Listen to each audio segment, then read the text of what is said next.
Hi there. In this lecture we see a really amazing game between Paul Keres and Alexander Kotov. So this is in the 1947 Parnu tournament. Now these two became the leaders of the tournament. This was a very, very important game to decide the winner of the tournament, really. We see e4 from Paul Keres, and we have Alexander Kotov playing Sicilian defense. So Kotov did a classic book called Think Like a Grandmaster and some follow-ups, and in that there were notions of trees of analysis and other very, very interesting, useful ideas like candidate move theory. So we see here knight e2. Paul Keres is known as a kind of uncrowned king of the game. He could have so easily become world champion if circumstances had been different for him. He was always coming second in major things. But this tournament was different. So d6, we have g3. And now there seems to be a bit of improvisation. This seems rather strange, rather weakening. b5. Maybe trying to be a bit too clever in this particular game. We see bishop g2, bishop b7. d4, c takes d4, knight takes d4, a6. So at the moment, it looks like, okay, there's a method to black's play, but there are a lot of weaknesses. There are adjacent weaknesses on the dark squares here to potentially exploit. There's also a lever to potentially make use of as well, which could activate the rook at the very least. So there are things to pick on. There are targets and there are infiltration points on black's queen side here. So black has to protect that pawn. If g6, white will take that pawn. There's no backfire here. Queen a5 check. The knight could retreat, or the other one could protect it. So it's protected, and we have white castling. And then we have knight f6, rook e1, and now queen c7. Already, this position is actually tactically shaky. It's not very solid, this position, for black at all. It reminds me of some of those Smith-Morrow gambit systems that black might choose, with the accelerated queen's fianchetto, king still in the center, just to vividly demonstrate a more critical line. So queen c7 puts the brakes on e5. Let's imagine e5. In fact, we could, the plain vanilla approach is to exploit the d5 hole with knight f5, or use knight h6. This is to white's advantage. But also there's an amazing resource here in a4 with the king still in the center. So if e takes, the point is e5, and look at this. So we're hitting the bishop, we're threatening e takes f6. And this is to white's advantage. This is all to white's advantage, this position. Or if bishop takes g2, e takes f6 check, king takes, and this is just a revolting position for black. For example here, check, taking, winning material. It's just a revolting position. So there are dangers here. So queen c7 does seem to put the brakes on e5, but now a4 using that lever. So we see a rook getting super active here, and infiltration points on dark squares are available. B takes, rook takes a4, knight bd7. So this diagonal in particular, it does feature, funny enough, in a lot of Sicilian defense crushes. Black has invited dark square infiltration. This next move amplifies that aspect of the position. Can you see what that is for 100 points here? So white to play, what would you play here? So I've given you a bit of a clue. Bishop d2, we want our bishop on this key diagonal. And that is looking at an escape square of the king, by the way. Let's note that as well. So we see knight c5. If e6, bishop a5, this position looks very uncomfortable. Knight d2 not only reinforces e4, but would support rook c4.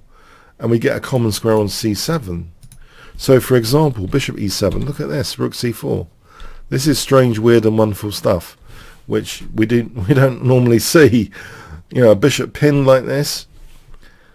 It's a very, very uncomfortable position for black. If black castles here, e5, tapping into b7 and hitting f6. So let's say, you know, black puts a lock on e5 with knight e5, f4, and this is a clever move, inviting f takes, but white sidesteps the tactics, and black ends up in big trouble here, as you might suspect. So there's a threat of g5. Black's in huge trouble. White could even afford to sack the exchange. You know, this position with g5 on the cards is huge for white. As example, knight takes, we can take, and get our exchange back. It's just it's a massive position. And if black doesn't take, say knight e8, you know, this is just massive. E takes. Look at that e file. It's horrible. So again, you know, it's a horrendous, position. So we see knight c5, trying to avoid some of the pain there. Rook c4 though, and now the immediate threat is b4. So we see e5, and now knight f5. e5 hasn't really solved too many problems. It's created more weaknesses, if anything. We see now queen d7.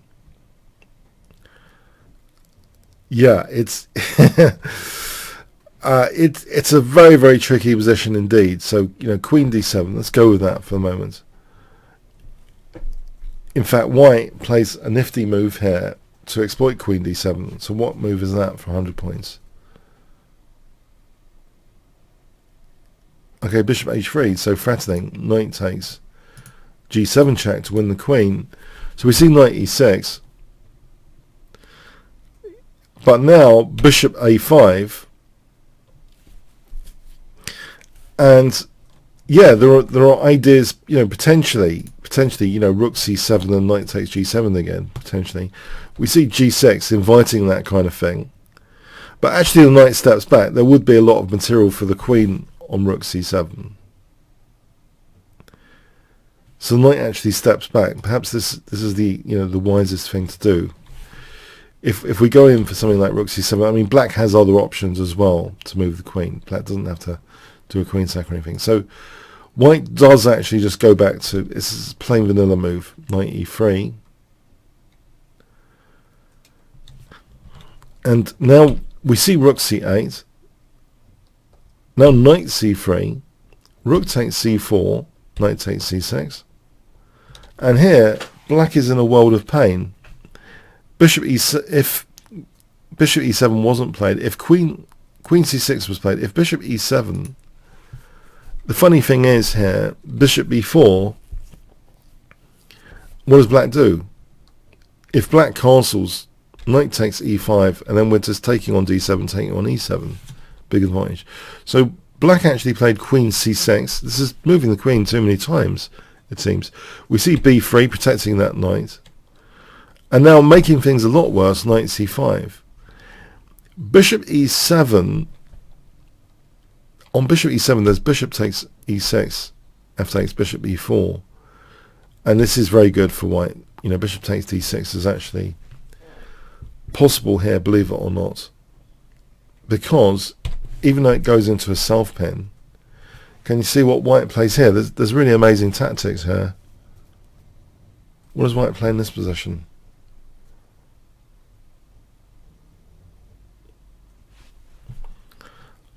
White has knight d5 here. So yeah, if bishop takes e7 is possible. Knight takes e5. Black's crumbling, essentially. Black's just crumbled there. If bishop takes d6, yeah, we're just taking on f6. And knight takes e5 is even possible. And here we can even play knight e8. This is just beautiful tactics based on the weaknesses of black's position. Queen takes d6, knight f7 check. Yeah, there's horrendous tactics available. But knight c5 makes things a load worse. Can you see now why there's a big problem with knight c5? Technically there's a weakness of the last move actually, the d8 square. The knight's actually gone away from d8. That could be a little bit of a factual downside to tap into. And, you know, if there's one golden principle from this course, for me, it's about factual downsides. winning games, it's a fact that d8 is slightly weaker. So how do we tap into that? So what would you play here for 200 points? Okay, we can play the forcing move, knight takes e5. Yeah, it actually ended the game. So this is much stronger than, say, f3. You know, that's bishop e7 covers d8 then. Okay, white's got an advantage, but there's work to do. But with knight takes e5, if d takes, we get queen d8, checkmate. So yeah, a wonderful game. And I'm a bit cynical of some of the ideas of Kotov's Think Like Grandmaster, but it is definitely an iconic book worth getting. Some of the ideas are very, very useful for being disciplined in thinking candidate move theory. But for me, it was almost like thinking like a computer. But that was one of the motivations, that they saw computers starting to be maybe useful, how they calculate tactics at least. But yeah, there's a whole load more to chess than just trying to think like a computer. For me, this game, for example, demonstrates a lot of weaknesses are being picked on. Leverage of the b5 pawn, leverage of the weakened dark squares, and it all comes together quite well for the tactics which we see in this game. But yeah, black made quite a few suspect moves, it seems, but this was the worst one. Knight c5, just alone knight takes e5. So a bit of a crushing game. So with the Keres variation showing, you know, it has great potential here. Just from the opening perspective, let's recap here from the distinct opening perspective. So by playing knight e3 and g3 with options of c3 and d4, black was encouraged to improvise. So if we get this improvisation or something like this, this could be a good sign. Okay, hope you enjoyed that, and so much.